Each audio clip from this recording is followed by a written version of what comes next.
بسم اللہ الرحمن الرحیم۔ السلام علیکم ورحمۃ اللہ وبرکاتہ۔ ناظرین و سامعین،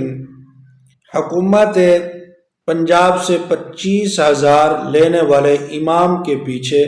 نماز کا حکم۔ آج کل ایک بحث چھڑی ہوئی ہے اعزازیہ کارڈ کی، جو حکومت پنجاب 25,000 روپیہ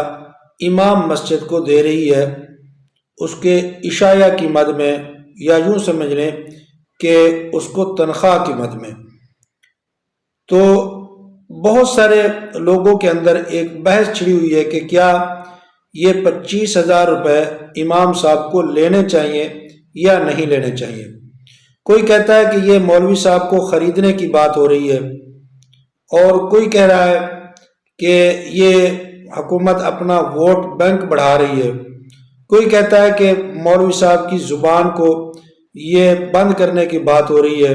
اس کو لگام ڈالنے کی بات ہو رہی ہے، یا حکومت مولوی صاحب سے اپنی زبان بلوائے گی۔ اور کوئی کہہ رہا ہے کہ پی پی نے بے نظیر انکم سپورٹ پروگرام کے تحت لوگوں کو اپنی طرف متوجہ کیا، یعنی بے نظیر کارڈ کھیلا، اور حکومت پنجاب یا مسلم لیگ نون کی حکومت مریم نواز کارڈ کھیل رہی ہے۔ آج ہم اس چیز کے اوپر بات نہیں کریں گے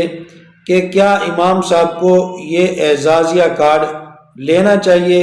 یا نہیں لینا چاہیے، یا کب ملے گا، کس امام صاحب کو ملے گا، کیسے ملے گا، کس صورت کے اندر یہ جو ہے وہ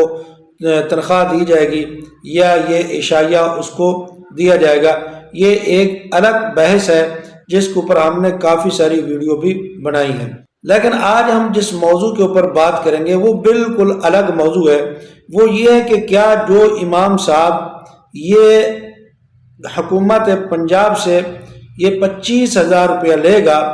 اس کے پیچھے نماز کا کیا حکم ہے، اس کے پیچھے نماز ہوگی یا نہیں، اس کے پیچھے نماز پڑھنی چاہیے یا نہیں۔ تو یہ ایک بحث ہے جس کے اوپر تقریباً آج تک کسی مولوی صاحب نے یا کسی تجزیہ نگار نے کوئی بحث نہیں کی۔ تو ناظرین و سامعین، امام صاحب کو اگر یہ 25,000 روپے حکومت پنجاب دیتی ہے عشر اور زکوٰۃ کے فنڈ سے، تو کیا امام صاحب کے لیے یہ جائز ہے؟ سب سے پہلی بات یہ ہے کہ وہ امام صاحبان جن کو پتہ ہے کہ وہ عشر اور زکوٰۃ کے مستحق نہیں ہیں، ان کو اگر عشر اور زکوٰۃ سے یہ ادائیگیاں کی جاتی ہیں، تو کیا ایسے امام کے پیچھے نماز ہوگی یا نہیں ہوگی، اس کا کیا حکم ہے؟ میں آپ کے سامنے صرف پوائنٹ رکھوں گا، آپ نے خود سوچ کر یہ بتانا ہے کہ اس کے پیچھے نماز ہوگی یا نہیں۔ یعنی وہ امام صاحب جس کو زکوٰۃ اور عشر نہیں لینی چاہیے، وہ اس کا حقدار نہیں ہے، اس کو پھر بھی اس فنڈ سے یہ ادائیگیاں کی جاتی ہیں، تو اس کے پیچھے نماز کا حکم کیا ہے؟ یہ ایک سوال ہے، آپ نے اس کا جواب کمنٹ کے اندر دینا ہے۔ دوسری بات، اگر عشر زکوٰۃ سے امام صاحب کو یہ ادائیگیاں نہیں کی جاتی، اس کے لیے الگ سے کوئی فنڈ قائم کیا جاتا ہے، الگ سے کوئی نظام بنایا جاتا ہے، تو کیا وہ نظام، وہ فنڈ حکومت کے اسی نظام کے تحت ہوگا یا اس سے الگ ہوگا؟ اگر اسی نظام کے تحت ہے تو حکومت پاکستان کا جو معیشت کا نظام ہے، یہ سارا کا سارا تقریباً سود کا ہے، اور اس کا دار و مدار سود کے اوپر ہے۔ اگر امام صاحب کو اسی نظام کے تحت اور اسی نظام کے فنڈ سے یہ ادائیگیاں کی جاتی ہیں، تو کیا ایسے امام صاحب کے پیچھے نماز کا حکم کیا ہے؟ یہ دوسرا سوال ہو گیا۔ اور اگر الگ نظام بنایا جاتا ہے، تو کیا وہ نظام جو آئی ایم ایف سے قرضہ لے کر حکومت اس سے قرضہ لیتی ہے، تو اسی سے وہ نظام بنایا جائے گا، یا اس سے بھی ہٹ کر کہیں سے بنایا جائے گا؟ اگر اسی سے بنایا جائے گا جو آئی ایم ایف سے قرضہ لیا جاتا ہے، تو آپ کو پتہ ہے کہ وہ نظام بھی سودی نظام ہے، اور اس سے اگر یہ قرض لیا جاتا ہے تو پھر بھی یہ نظام سودی نظام ہو گیا، جس کے تحت امام صاحب کو یہ وظیفہ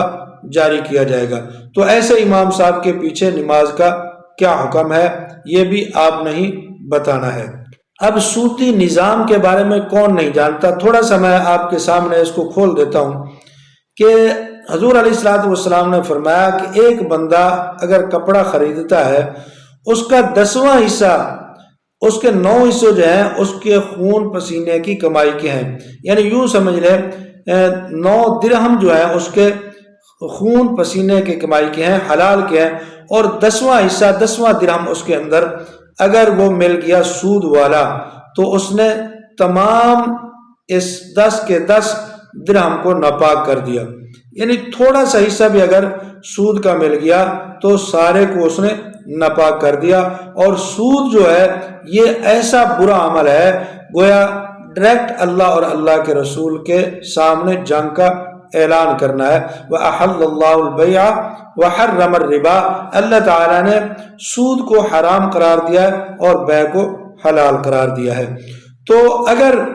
یہ نظام اسی پاکستان کی معیشت کے نظام سے نکال کر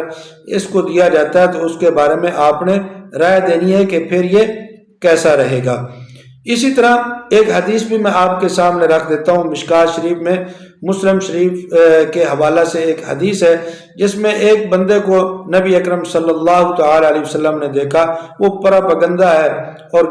بکھرے ہوئے بال ہیں، کوئی خاص اتنے اچھے کپڑے نہیں ہیں، اور وہ رو رو کر اللہ کے سامنے دعائیں مانگ رہا ہے، یا اللہ یا رب، بڑی عاجزی کے ساتھ دعائیں مانگ رہا ہے۔ حضور علیہ الصلوۃ والسلام نے فرمایا ایسا بندہ جس کا پہننا حرام ہو، جس کا کھانا حرام ہو اور جس کا پینا حرام ہو، وہ جتنا مرضی اللہ رب العزت کے سامنے گڑ گڑا کر دعائیں مانگ لے، اللہ رب العزت اس کی دعاؤں کو قبول نہیں کرتا۔ تو ایسا امام جس کو اس نظام سے تنخواہیں ملتی ہیں، تو آپ خود بتائیں کہ ایسا امام اگر دعائیں کرے گا اور نمازیں پڑھائے گا تو اس کا کیا حکم ہوگا۔ میں یہ نہیں کہتا کہ امام صاحب کو یہ 25,000 نہیں ملنے چاہیے، بالکل ملنے چاہیے اور لینے چاہیے، لیکن یہ دیکھ لینا چاہیے کہ یہ 25,000 کہاں سے مل رہے ہیں، کیسے مل رہے ہیں، کس نظام کے تحت مل رہے ہیں۔ اگر پاکیزہ نظام کوئی چلایا جاتا ہے اور پاکیزہ نظام سے امام صاحب کی یہ معاونت کی جاتی ہے تو پھر امام صاحب کو پیچھے نہیں ہونا چاہیے۔ اور اگر امام صاحب یہ جانتا ہے کہ یہ سارا نظام غلط طریقے سے سودی نظام ہے، پھر اس کے باوجود بھی اس کو یہ دیے جاتے ہیں، تو پھر جو ہے آپ خود بتائیں کہ اس مولوی صاحب کو کیا کرنا چاہیے۔ تو ہر بندے نے اپنی اپنی رائے کا اظہار کیا ہے، لیکن جو نقطہ میں نے اٹھایا ہے اس کے اوپر آپ کو غور کرنا چاہیے، سوچنا چاہیے کہ اس کے بارے میں ہمیں کیا کرنا چاہیے۔ اگر آپ کو یہ ہماری ویڈیو اچھی لگی ہے تو اس کو شیئر اور لائک ضرور کریں، اور کمنٹ کے اندر اپنی رائے کا ضرور اظہار کر دیجیے گا۔ جزاکم اللہ احسن الجزا۔